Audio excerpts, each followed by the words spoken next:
उद्योजकांना नक्की काय यशस्वी बनवतं? पैसा, संसाधने की आणखी काहीतरी वेगळंच? आजच्या या विशेष विश्लेषणामध्ये आपण बरोबर याच प्रश्नाचं उत्तर शोधणार आहोत. चला तर मग सुरू करूया. आपल्या समोर ना एक मोठं कोडं आहे. जरा विचार करा. काही ठिकाणी नैसर्गिक संसाधनांची प्रचंड संपत्ती असूनही ती अयशस्वी ठरतात, तर दुसरीकडे कमी संसाधने असलेली ठिकाणे प्रचंड प्रगती करतात. पण असं का होतं? ठीक आहे, चला या जरा खोलवर जाऊया.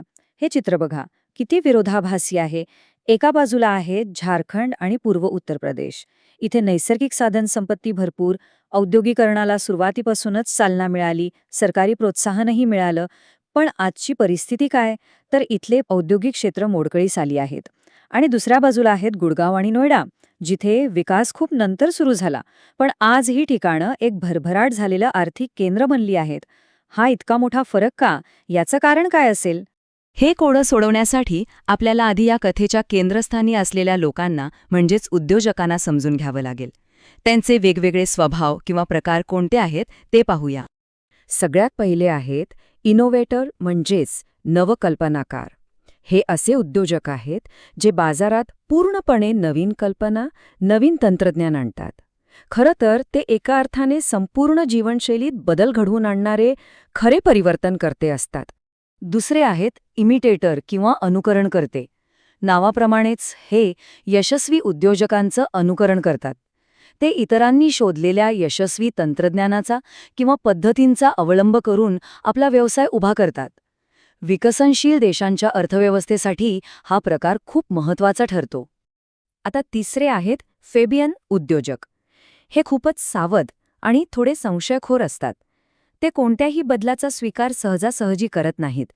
ते तेव्हाच बदल करतात जेव्हा त्यांना असं वाटतं की अरे, आता बदल नाही केला तर आपलं मोठं नुकसान होईल किंवा आपण स्पर्धेतून बाहेर पडू. आणि शेवटचा प्रकार आहे ड्रोन उद्योजक. हे पारंपरिक विचारांचे असतात आणि बदलाला त्यांचा तीव्र विरोध असतो. कमी नफा झाला तरी चालेल, पण ते आपल्या जुन्या पारंपरिक पद्धती सोडायला अजिबात तयार नसतात. तर असे हे 4 मुख्य स्वभाव आपल्याला उद्योजकीय जगात प्रामुख्याने दिसतात. तर आपण उद्योजक कोण आहेत हे पाहिलं.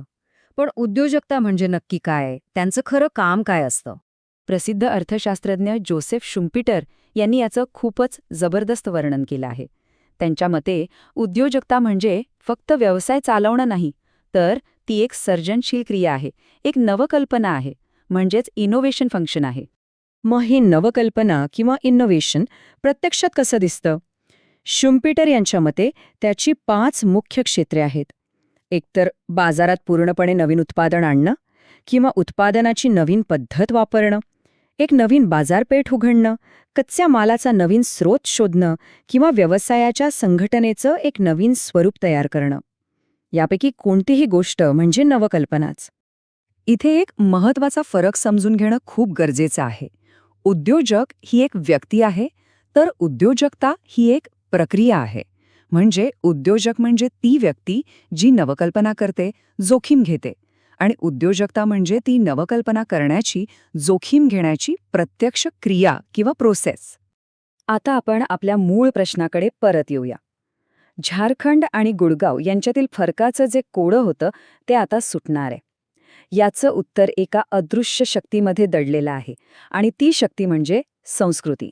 तर झारखंड आणि पूर्व उत्तर प्रदेशात नक्की काय कमी होतं? संसाधने? नाही. सरकारी मदत? तीही होती. मग काय नव्हतं?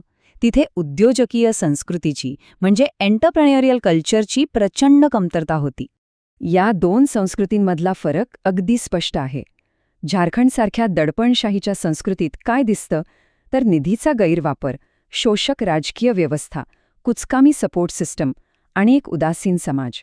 याउलट गुडगावच्या प्रोत्साहक संस्कृतीमध्ये चित्र पूर्णपणे वेगळं आहे. तिथे खऱ्या वाढीवर लक्ष केंद्रित केलं जातं आणि राजकीय व सामाजिक व्यवस्था पूर्णपणे समर्थक आणि उपयुक्त असते.